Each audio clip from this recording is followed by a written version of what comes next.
Morning students. मैं किरण सिंह, प्रवक्ता सांख्यिकी, जिला शिक्षा एवं प्रशिक्षण संस्थान मथुरा से।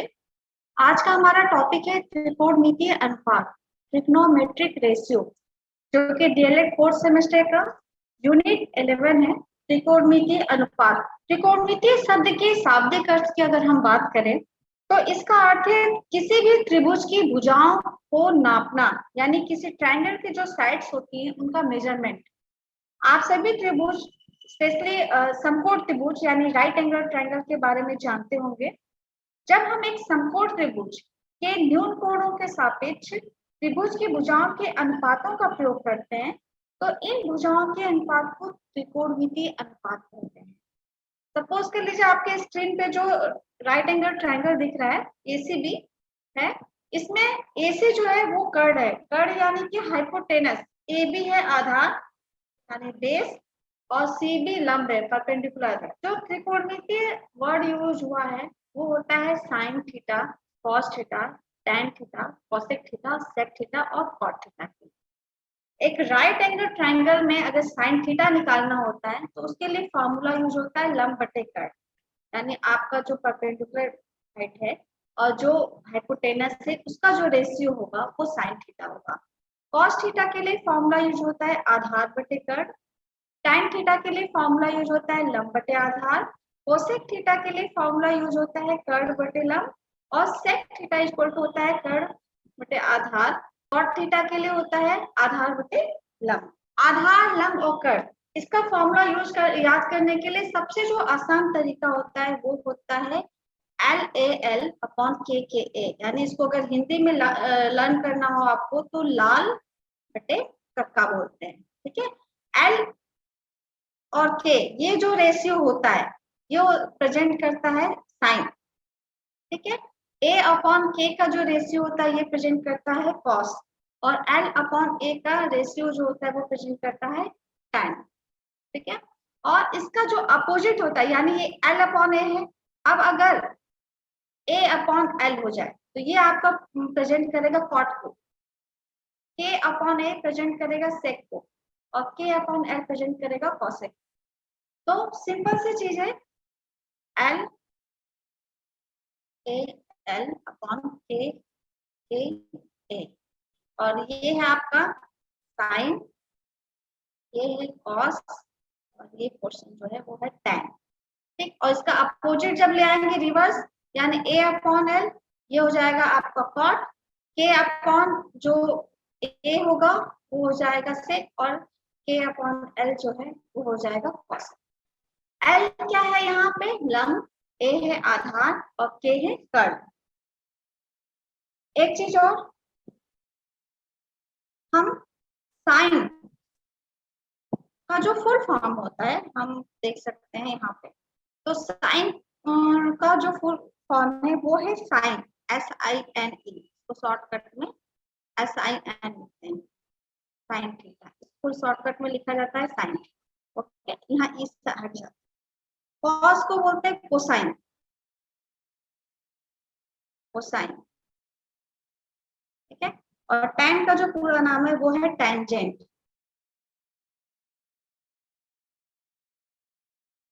टैंजेंट। कोसेक को बोलते हैं कोसेकेंट, कोसेक आपका होता है जो फुल फॉर्म इसका होता है COSECANT, कोसेकेंट, इसको शॉर्ट फॉर्म में कोसेक बोलते हैं। और सेक को शॉर्टकट में बोलते हैं, सॉरी फुल फॉर्म जो इसका होता है वो होता है सेकेंट, SECANT, सेकेंट थीटा। ठीक, और कॉट को बोलते हैं कोटैंजेंट, कॉट का जो फुल फॉर्म होता है वो होता है कोटैंजेंट।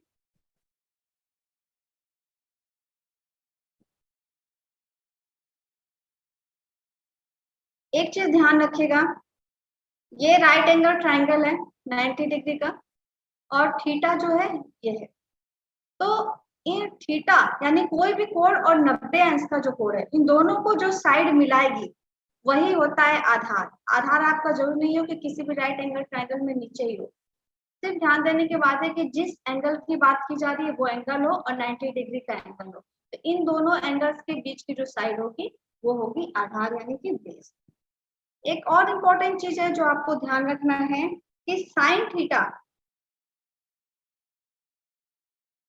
कभी भी इक्वल नहीं होता है साइन इंटू थीटा।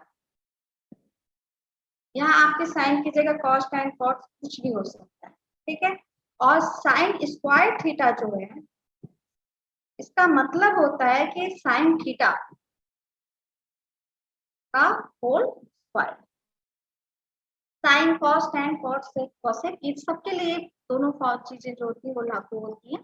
अब हम देखेंगे कि त्रिकोणमितीय जो अनुपात है उनमें आपस में क्या संबंध होता है, यानी रिलेशन बिटवीन ट्रिग्नोमेट्रिक रेशियोज। तो साइन थीटा जो होता है वो कॉसेक का जस्ट अपोजिट होता है, यानी sine theta is equal to होता है 1 cosec theta, cosec theta is equal to होता है 1 sine theta, cos theta is equal to होता है 1 सेक थीटा, और sec theta is equal to होता है 1 कॉस थीटा। ठीक ऐसे ही tan थीटा क्या होता है आपका अपोजिट ये होता है 1 कॉट थीटा थीटा, और कॉट थीटा को हम क्या होता है ये tan थीटा का इनवर्स होता है। ऐसे ही tan थीटा को हम लिख सकते हैं, थीटा तो लिखते ही हैं, साथ ही साथ tan theta equal to sine theta upon cos theta भी होता है, sine theta upon cos theta. और कॉट थीटा को हम जस्ट इसका इनवर्स हो जाएगा, ये हो जाएगा cos theta upon sine theta. अब इनके बेस पे कुछ क्वेश्चंस देख लेते हैं।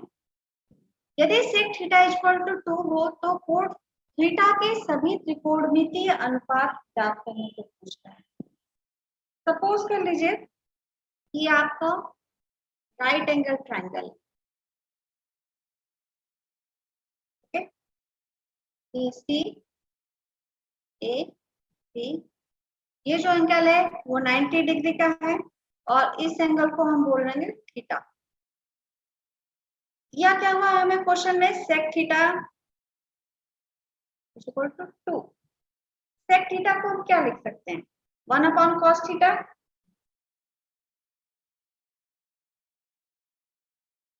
तो 1 upon cos theta is equal to 2 है, तो यहाँ से अगर हमें कॉस थीटा की वैल्यू निकालनी होगी तो ये हो जाएगा 1 अपॉन 2,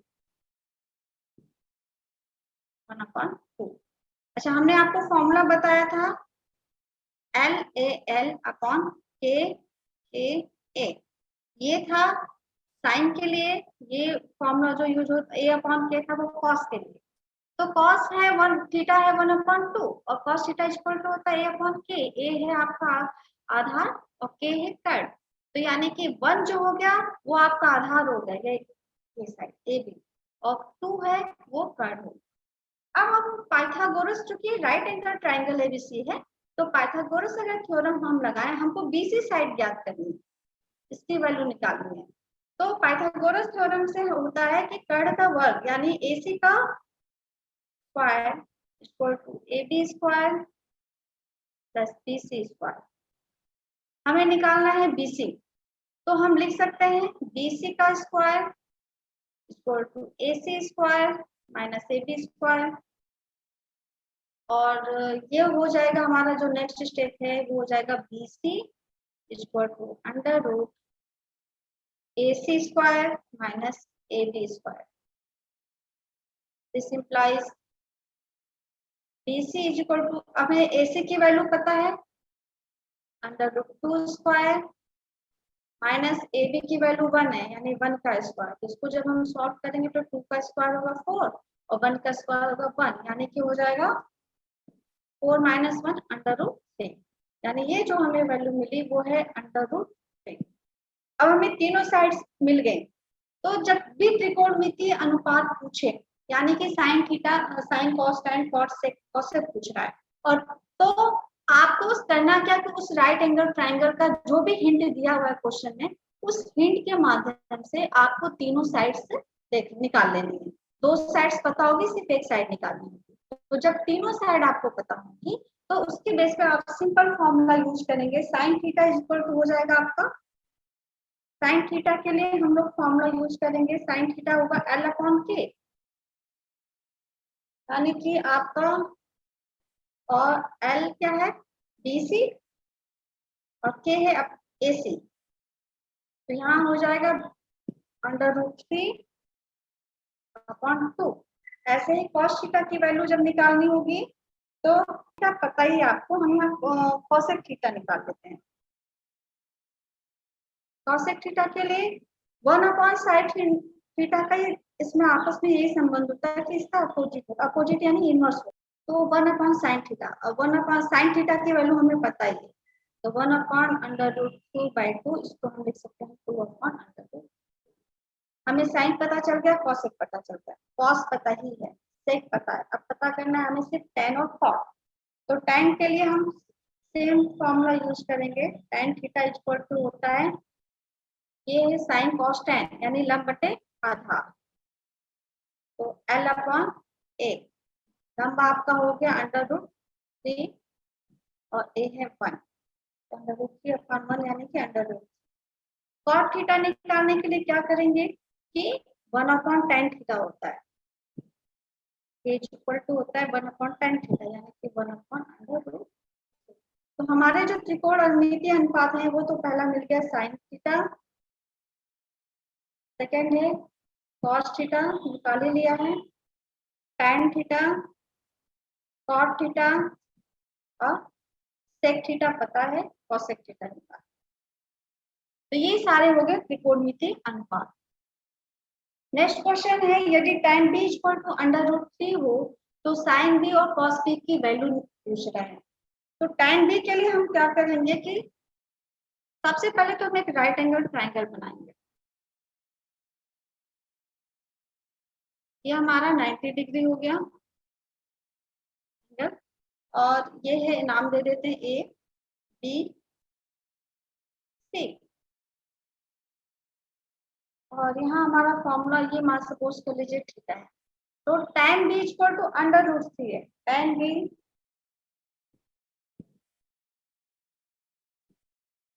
√3, और अगर इस फॉर्मूले से देखा जाए L अपॉन के ए, तो साइन कॉस tan के लिए फॉर्मूला यूज होगा लंब बटे आधार,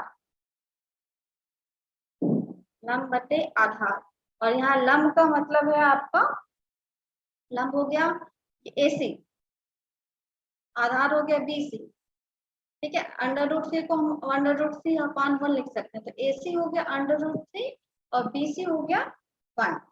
अब हमको साइन बी और कॉस बी निकालने के लिए हमको ये साइड AB भी निकालनी होगी, तो इसके लिए हम लोग चूंकि राइट एंगल ट्राइंगल है तो पाइथागोरस थ्योरम यूज करेंगे, और जिसके लिए AB इक्वल टू हो जाएगा √AC² प्लस BC²,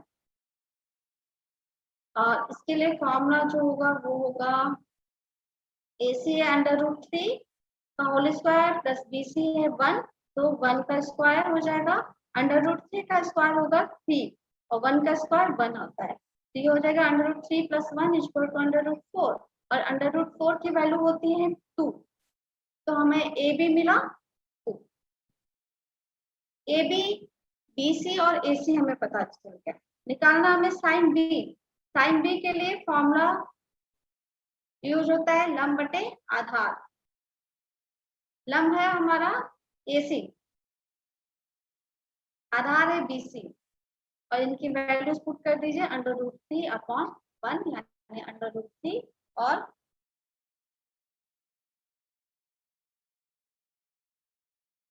सॉरी ये है लंब बटे कर्ण, यानी कि यहाँ BC ना होगी, होगा AB, और AB की वैल्यू है 2, तो ये हो जाएगा √3/2। cos B की जो वैल्यू निकालनी है वो हमारा होगा, फॉर्मूला यूज होगा आधार अपॉन कर्ण, यानी कि ये फॉर्मूला, तो आधार है हमारा BC, कर्ण यानी हाइपोटेनस है AB, तो BC upon AB equal to हो जाएगा 1/2।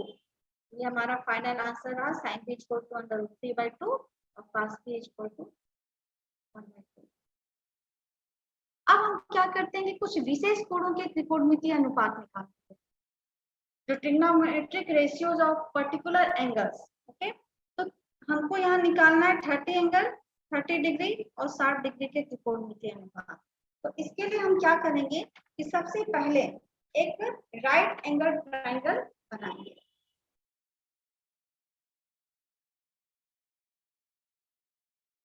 राइट एंगल ट्रायंगल ना बना के हम सबसे पहले एक ट्रायंगल बनाते हैं।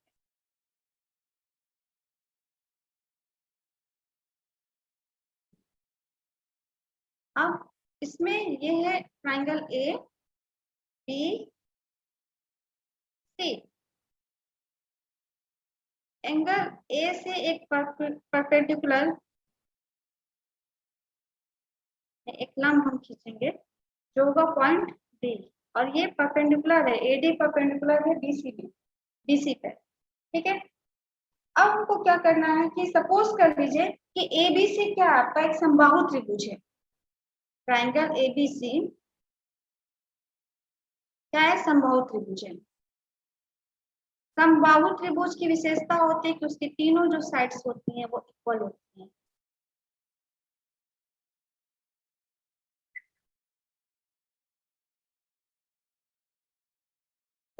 तो जब ये समबाहु त्रिभुज है तो हम सपोज, और BC क्या है आपका? AD परपेंडिकुलर है BC पे। ठीक, क्योंकि समबाहु त्रिभुज है तो ये आपको हम सपोज कर लेते हैं ये AB equal to BC equal to AC A है। ठीक है, यानी ये डिस्टेंस हमारी A और ये टोटल A होगी। क्योंकि AD जो है वो परपेंडिकुलर है BC पे और D जो है वो एकदम मिड पॉइंट है BC का। तो हम देखेंगे कि BC आपका A है तो हमारा BC जो होगा वो जस्ट इसका हाफ होगा, यानी A/2। और चूंकि समबाहु त्रिभुज है तो तीनों भुजाएं इनकी बराबर हैं। जब तीनों भुजाएं बराबर हैं तो इनके आमने सामने के कोण भी बराबर होंगे, यानी प्रत्येक कोण जो होगा वो 60 डिग्री का होगा। तो 60 डिग्री का होगा तो ये जो हमारा एंगल है वो इसका जस्ट हाफ हो जाएगा 60 का, ये हो जाएगा 30, और ये एंगल जो होगा वो 60। अब एंगल DAC, अगर हम राइट ट्रायंगल लें ADC अगर ट्रायंगल लें तो इसमें हम ये देखेंगे कि एक राइट एंगल ट्रायंगल बन गया है ADC, एक समकोण त्रिभुज बन रहा है। तो समकोण त्रिभुज के लिए हमारा पाइथागोरस अगर प्रमेय लगाया जाए और हमको अगर साइड AD निकालना हो तो AD का स्क्वायर होगा AC square minus BC square, और AC की वैल्यू है A स्क्वायर माइनस BC है A/2, तो A/2 का होल स्क्वायर हो जाएगा। इसको जब हम सॉल्व करेंगे तो A square minus A square by 4, और इसे जब हम सॉल्व करेंगे तो 4A square minus A square upon 4, और 4A स्क्वायर में से एक माइनस A स्क्वायर करेंगे तो हमें मिलेगा 3A स्क्वायर बाई 4। तो ये 3A स्क्वायर बाई 4 जो है ये हमारा आया है वैल्यू AD का। तो AD स्क्वायर का है, तो अगर हमें AD निकालना होगा तो हम क्या करेंगे, इसका अंडर रूट कर देंगे 3A स्क्वायर 4, यानी कि A तो बाहर आ जाएगा, 4 भी के फॉर्म में बाहर आ जाएगा, ऊपर अंडर रूट 3 तो AD हो गया अंडर रूट 3A/2। अब हम क्या करेंगे, जो समकोण त्रिभुज ADC, यहाँ पर मैं आपको फिर से ट्रायंगल बना दे रही हूँ। AB, ये जो पॉइंट है वो C, AD, ये एंगल 30 डिग्री था और ये हो गया 60, ये तीनों साइड्स A हैं। AD हमने जो निकाला था वो था अंडर रूट 3/2 A। ये जो डिस्टेंस थी DC वो थी A/2। अब क्या करना है हमें कि जो समकोण त्रिभुज ADC है उसमें एंगल DAC हमारा है 30 डिग्री, तो साइन थीटा तीनों साइड्स पता चल गई। समकोण त्रिभुज ADC में तीनों साइड्स हमें पता है, तो साइन 30 के लिए ध्यान रखिएगा, चूंकि इस एंगल की हम बात कर रहे हैं, तो जब 30 के अगर हमें निकालना हो, साइन 30 की वैल्यू निकालनी है, तो ये एंगल आपका एडी जो है बीसी के साथ 90 डिग्री का एंगल बना रहा है, तो एडी इसके लिए बेस का काम करेगा। देखिए स्टार्टिंग में मैंने आपको बताया था कि जब थीटा और 90 अंश इन दोनों के बीच की जो साइड होती है वही बेस का काम करती है, तो साइन 30 इक्वल टू हो जाएगा एल अपॉन के, और एल अपॉन के यानी कि हमारा है एल की वैल्यू क्या है, अंडर रूट एल हो जाएगा यहाँ A by DC, DC upon AC, यानी कि और डीसी है ए बाई 2, एसी है ए से कैंसिल हो गया, ये बचा 1/2। ठीक ऐसे ही cos थीटा 30 की वैल्यू जब निकालेंगे सेम इसी फॉर्मूले पे, तो हमें मिलेगा अंडर रूट 3/2। tan 30 की जो वैल्यू निकालेंगे तो हमें मिलेगा 1 अपॉन अंडर रूट 3। cosec 30 का वैल्यू निकालेंगे तो ये हमें मिलेगा 2। sec थीटा की वैल्यू, sec 30 का, sec 30 डिग्री का जब वैल्यू निकालेंगे तो हमें मिलेगा 2/√3। cot 30 डिग्री की वैल्यू निकालेंगे तो मिलेगा √3। ये तो साइन 30 के लिए हो गया। अगर हम 60 डिग्री के लिए बात करेंगे तो 60 डिग्री के केस में हमारा ये जो डीसी है बेस है वो चेंज हो जाएगा। अब बेस चूंकि 30 के केस में हमारा बेस का जो काम किया है वो था एडी, ओके, बट 60 के केस में जो 60 डिग्री है और 90 डिग्री इनके बीच का जो साइड है वो डीसी है, तो 60 के लिए जो हमारा बेस का काम होगा वो होगा साइन 60 की जब वैल्यू निकालेंगे, क्योंकि तीनों साइड पता है तो अब हमें प्रॉब्लम नहीं होगी, मतलब फॉर्मूला पे सीधे सीधे यूज करके हम इसको निकाल सकते हैं। साइन 60 डिग्री इक्वल टू हो जाएगा अंडर रूट 3/2। cos 60 की वैल्यू होगी 1/2, tan 60 की वैल्यू होगी under root 3 cosec 60 degree equal to होता है 2/√3।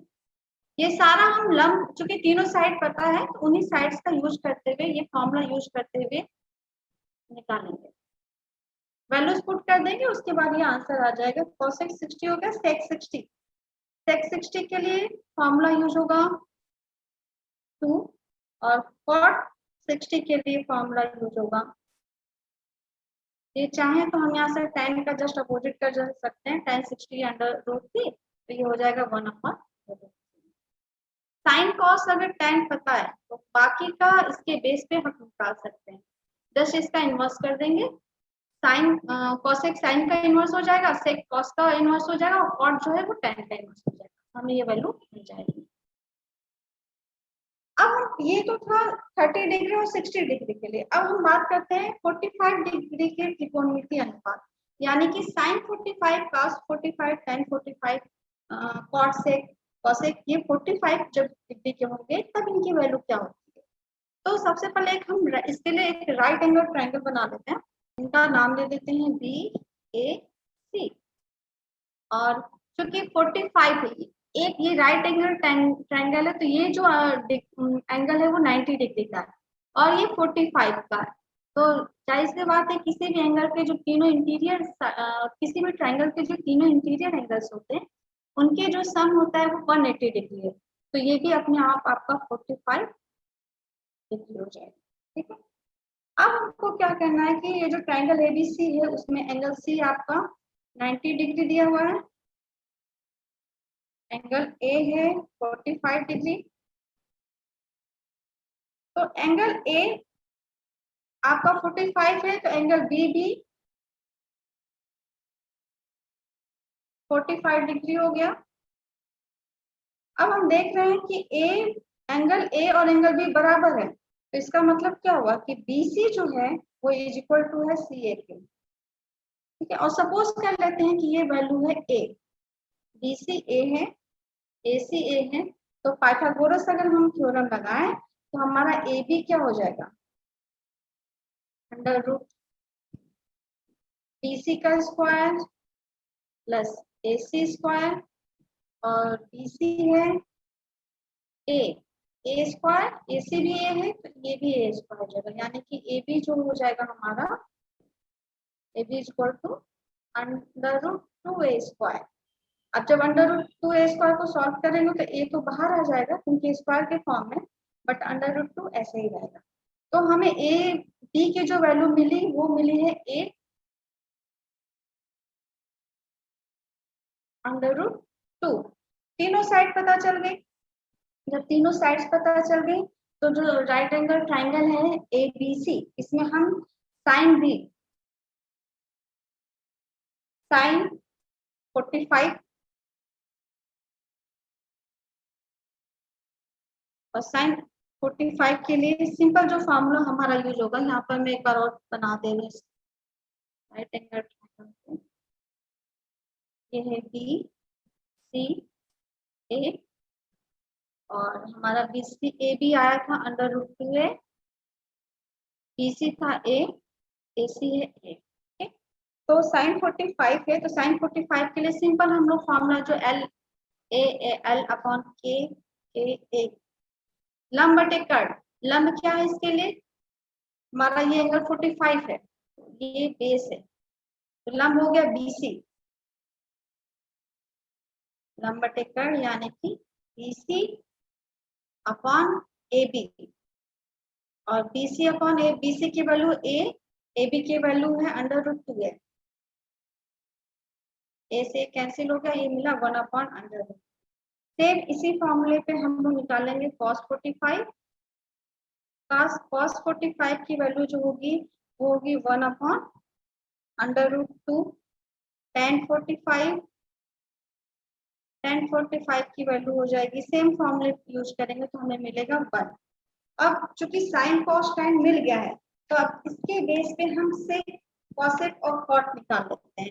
कॉसेक निकालेंगे तो ये हो जाएगा कॉसेक 45 डिग्री, ये हो जाएगा 1 अपॉन साइन 45 यानी कि अंडर रूट 2। सेक 45 हो जाएगा इक्वल टू अंडर रूट 2 और कॉट 45 होगा इक्वल टू 1। तो ये हो गए हमारे 45 डिग्री को लेकर। अब हम बात करते हैं 0 डिग्री और 90 डिग्री के जो त्रिकोणमितीय अनुपात होते हैं वो क्या होंगे, यानी कि sine cos tan cot sec cosec का त्रिकोणमिति 0 के जब लेंगे डिग्री 0 अंश लेंगे तब क्या वैल्यू होगी, जब 90 डिग्री लेंगे तब क्या वैल्यू होगी। तो सबसे पहले हम देख लेंगे आप लोग स्क्रीन पे कि जो समकोण त्रिभुज एबीसी है, ये जिसमें एंगल बी जो है वो 90 डिग्री है, हम स्टार्टिंग करते हैं कि हम 0 डिग्री के लिए, ठीक है। तो ये आपका जब तक ये शून्य नहीं हो जाता तब तक हम इसको एक को छोटा करते जाएंगे। आप देख लेंगे फर्स्ट फिगर में ये ए इतना बड़ा है, सेकंड फिगर में क्योंकि हमको एकदम 0 पे ले आना है, ए की वैल्यू एंगल ए जो है उसकी वैल्यू 0 करनी है। तो अब 0 करने के लिए इसको हमको ए सी जो है उसको थोड़ा और बी सी बी की तरफ करीब ले आना होगा। तो अब ये थोड़ा सा छोटा हुआ, सेकंड फिगर थर्ड फिगर में आप देख रहे होंगे कि यहाँ पे एंगल ए और छोटा हो गया, फोर्थ वाले में और छोटा, ये धीरे धीरे एकदम छोटा, और एक टाइम ऐसा आएगा कि जब ये पॉइंट सी जो है वो पॉइंट बी पे आके जब मिल जाए और एंगल ए की जो वैल्यू होगी वो होगी 0, ठीक। तो जब 0 होगी तो अब इसके 0 और ए बी, ठीक है, 0 और ए बी के बीच जो पॉइंट होगा वो हमारा होगा ए बी, इन दोनों एंगल के बीच जो साइड होगी वो बेस का काम करेगी। तो साइन 0 की वैल्यू हम निकालेंगे तो BC अपॉन AC, और BC क्या है, BC तो आकर AB पे ही मिल गई ना, तो इसका मान भी तो 0 के एकदम बराबर हो गया, तो ये इसकी वैल्यू ऑलरेडी इसका 0 होगा। अब इसी तरह cos 0 की जब वैल्यू निकालना हो तो AB अपॉन AC होगा, और इसका मान क्या होगा, धीरे धीरे एक के बहुत पास आता जा रहा है, तो एंगल ए जो आपका 0 के जितने पास है उतना ही AC लगभग ए के बराबर हो जाता है। तो साइन 0 की वैल्यू भी 0 होगी, cos 0 की वैल्यू 1 होगी, ठीक। जब साइन कॉस पता चल गया तो हम tan जीरो की वैल्यू निकाल लेते हैं, तो साइन अपॉन कॉस वाला फॉर्मूला यूज करेंगे। तो जीरो अपॉन जीरो, ये चूंकि ये भी आपका ऑलरेडी जीरो हो जाएगा, ये नॉट क्या है, डिफाइन नहीं है, तो ये भी जीरो हो जाएगा। ठीक ऐसे ही कॉसेक जीरो जो है वो 1 अपॉन साइन जीरो हो जाएगा, और सेक के लिए हम लोग फॉर्मूला यूज करेंगे 1 अपॉन कॉस जीरो यानी कि 1, और कॉट की जीरो की वैल्यू होगी 1 अपॉन जीरो, जो कि डिफाइन नहीं है। ये तो 90 डिग्री के एंगल को लेकर जीरो एंगल डिग्री एंगल को लेकर बात की गई थी। अब हम लोग अगर इसी एंगल को हम देख लें कि एंगल ए जो है ये, यानी कि जो हमारा ये एंगल है, इस अगर ये 90 डिग्री के हो तो क्या होगा, तो इसको 90 डिग्री लाने के लिए हमको एक इस ये जो एसी साइड है इसको एकदम सीधे स्ट्रेट लाना होगा, तभी तो ये 90 डिग्री का होगा। तो आप जो सेकंड फिगर देखोगे इसमें एक पॉइंट ए जो है वो थोड़ा सा बी की तरफ जा रहा है। थर्ड वाले फिगर में थोड़ा और ही आगे बढ़ा, धीरे धीरे आगे बढ़ा, और एक टाइम ऐसा आया क्योंकि चूंकि हमें 90 डिग्री की निकालना है, तो पॉइंट ए जो है वो एकदम पॉइंट बी पे आ जाएगा। तो जैसे जैसे ये आपका बड़ा हो रहा है वैसे वैसे सी छोटा होता गया। अब जो पॉइंट ए है वो बी के एकदम पास आ गया, क्योंकि 90 डिग्री की बात है तो पॉइंट बी पे ही पॉइंट ए भी आ गया। तो यहाँ पे जब हम वैल्यू निकालेंगे सेम फार्मूला से, तो हम देखेंगे कि साइन 90 का वैल्यू जो होगी वो 1 होगी, कॉस 90 0, tan 90 ये नॉट डिफाइन होगा, इसी तरह कॉसेक 90 1 है, सेक 90 भी नॉट डिफाइन है, और काट 90 जो है वो 0 होगी। तो हमने अभी तक जितनी वैल्यू निकाली, 0 के लिए निकाली, 30 डिग्री के लिए, 45 के लिए, 60 के लिए और 90 के लिए, तीनों ये जितने 6 हैं ट्रिग्नोमेट्रिक रेशियो, इनके लिए हमने 0 डिग्री, 30 डिग्री, 45 डिग्री, 60 डिग्री और 90 डिग्री की वैल्यू निकाल लें। और ये आपको याद रखना पड़ेगा क्योंकि अभी इसके बेस पे ही क्वेश्चंस पूछते हैं। एक चीज और आपको ध्यान देना होगा, ये कुछ फॉर्मूले हैं, साइन 90 माइनस थीटा निकालना हो तो इसलिए जो साइन 90 माइनस थीटा होता है तो वो कॉस थीटा में चेंज हो जाता है, कॉस 90 माइनस थीटा होता है वो साइन थीटा में चेंज होता है। इसी तरह tan 90 minus theta cot theta में चेंज हो जाता है, cosec 90 minus theta sec theta में चेंज होता है, सेक 90 माइनस थीटा जो होता है वो कॉसेक थीटा में चेंज हो जाता है, और कॉट 90 माइनस थीटा जो होता है वो tan थीटा में चेंज हो जाता है। तो ये आप देख लोगे स्क्रीन पे कि 4 तरह के आपके मैंने 4 जगह अलग अलग लिखा है। फर्स्ट में हमें 90 माइनस थीटा है, सेकेंड में 90 प्लस थीटा है, थर्ड में 180 माइनस थीटा है, और फोर्थ में 180 प्लस थीटा है। यानी sine cos tan cos sec cosec को लेकर 90 minus theta, 90 plus theta, 180 minus theta, 180 plus theta किया। अब आप देखोगे आप कि जो 90 माइनस थीटा होता है इसके लिए आप देखोगे कि ये इस साइन कॉस में चेंज हो जाता है, कॉस साइन में, tan कॉट में, कॉट ये जो होता है वो tan में चेंज होता है, सेक कॉसेक में और कॉसेक सेक में चेंज होता है। तो इसमें याद करने का तरीका ये होता है कि सब पॉजिटिव ही रहते हैं, बस आपस में चेंज हो जाते हैं। सेकेंड वाले में क्या होता है कि वैल्यू तो चेंज तो सारे होते हैं, लेकिन सिर्फ कॉस और सेक को छोड़ के बाकी सब निगेटिव हो जाते हैं। थर्ड वाले में क्या होता है कि चेंज नहीं होता है, sine 180 degree minus theta is equal to sine theta ही होगा, लेकिन साइन और कॉसेक को छोड़ के बाकी सब निगेटिव हो जाएंगे। इसी तरह साइन 180 प्लस थीटा में देखेंगे कि तो भी चेंज नहीं होता, बस tan और tan जो होता है वो आपको पॉजिटिव रहेगा। इसको याद करने का एक तरीका और है कि ये हमारा एक्स एक्सिस है, ये वाई एक्सिस है, तो जो फर्स्ट क्वाड्रेंट है उसमें सारे पॉजिटिव होते हैं, सेकेंड में साइन और कॉसेक पॉजिटिव होते हैं, बाकी सब निगेटिव, थर्ड में tan या कॉट पॉजिटिव होगा, बाकी निगेटिव होगा, और फोर्थ में कॉस और सेक पॉजिटिव होते हैं, बाकी सब निगेटिव हो जाते हैं। पाइथागोरियन जो आइडेंटिटी फॉर्मूला है वो होता है sine square theta plus cos square theta is equal to 1 होता है। ये sec square theta is equal to tan square theta plus 1, और cosec square theta is equal to होता है 1 प्लस कॉट स्क्वायर थीटा। ये फॉर्मूले आपको याद होनी चाहिए, क्योंकि जब भी आप इससे रिलेटेड क्वेश्चन सॉल्व करेंगे उसमें कहीं ना कहीं इनका यूज आता है। सम एंड डिफरेंस फॉर्मूला जो होता है कंपाउंड एंगल के लिए, तो वो साइन ए प्लस बी के लिए फॉर्मूला यूज होता है sine A into cos B plus cos A into sine B. Sine A minus B के लिए फॉर्मूला यूज होता है sine A into cos B minus cos A into sine B. Cos A plus B के लिए formula use होता है cos A into cos B minus sine A into sine B. और cos A minus B के लिए formula use होता है cos A into cos B plus sine A into sine B.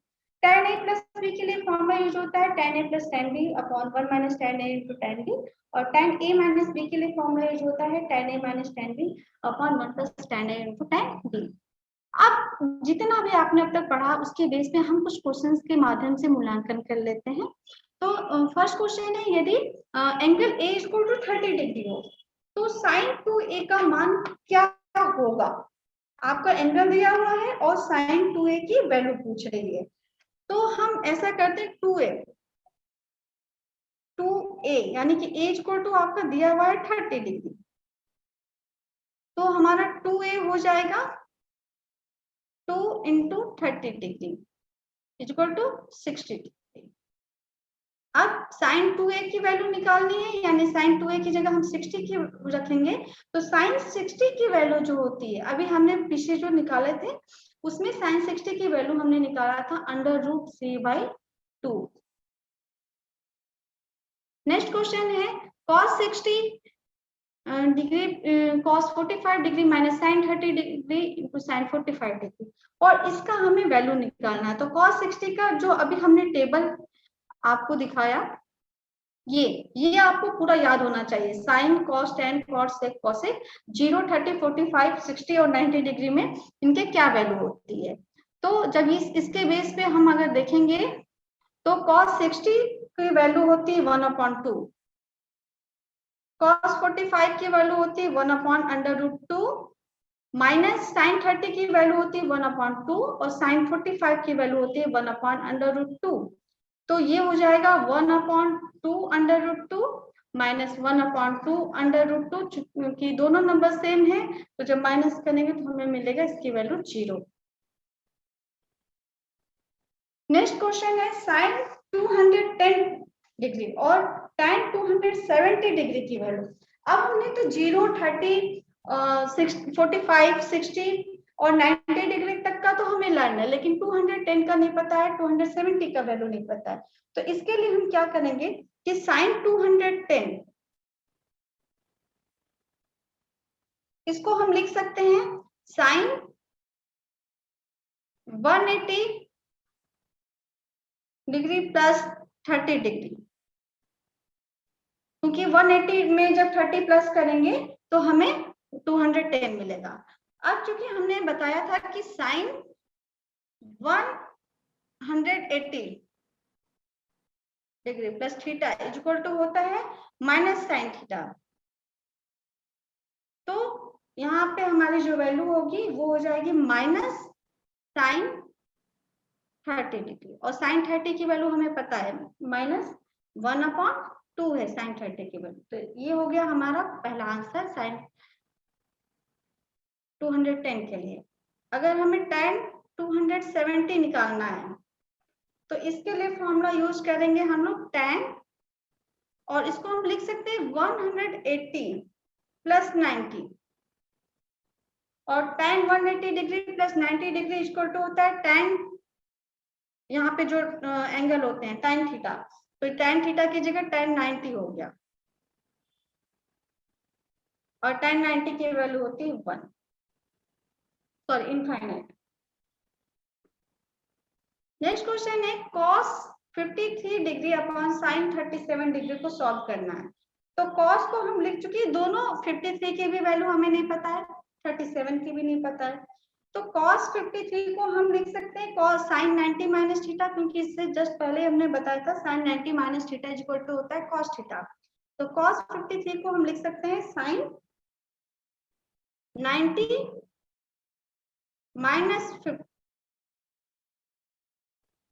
53 upon sin 37, तो वैसे ही रहेगा। और जब हम sin 90 में से 53 माइनस करेंगे तो हमें मिलेगा sin 37 अपॉन sin 37, क्योंकि दोनों नंबर ऊपर के सेम है इसलिए इसकी वैल्यू कैंसिल हो जाएंगे, इसकी वैल्यू आएगी 1। नेक्स्ट क्वेश्चन है cot 50 degree upon tan 40 degree. तो cot 50 को हम लिख सकते हैं tan 90 माइनस 50 अपॉन tan 40, तो वैसे ही रहेगा सेम आपका, और tan 90 माइनस 40 हो जाएगा tan 40 अपॉन tan 40। ये दोनों कैंसिल हो गए, ये मिला 1।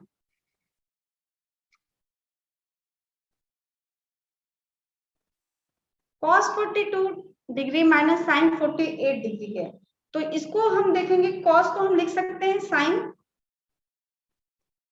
90 minus 42 degree minus sin 48 degree, और sin 90 माइनस थीटा होता है cos थीटा।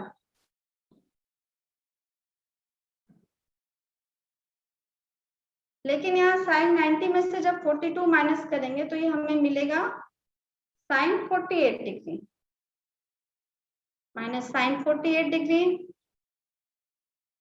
और sin 48 में से sin 48 माइनस करेंगे तो ये मिलेगा 0। नेक्स्ट क्वेश्चन है 2 sin square 30 degree into tan 60 degree minus 3 cos square 60 degree into sec square 30 degree.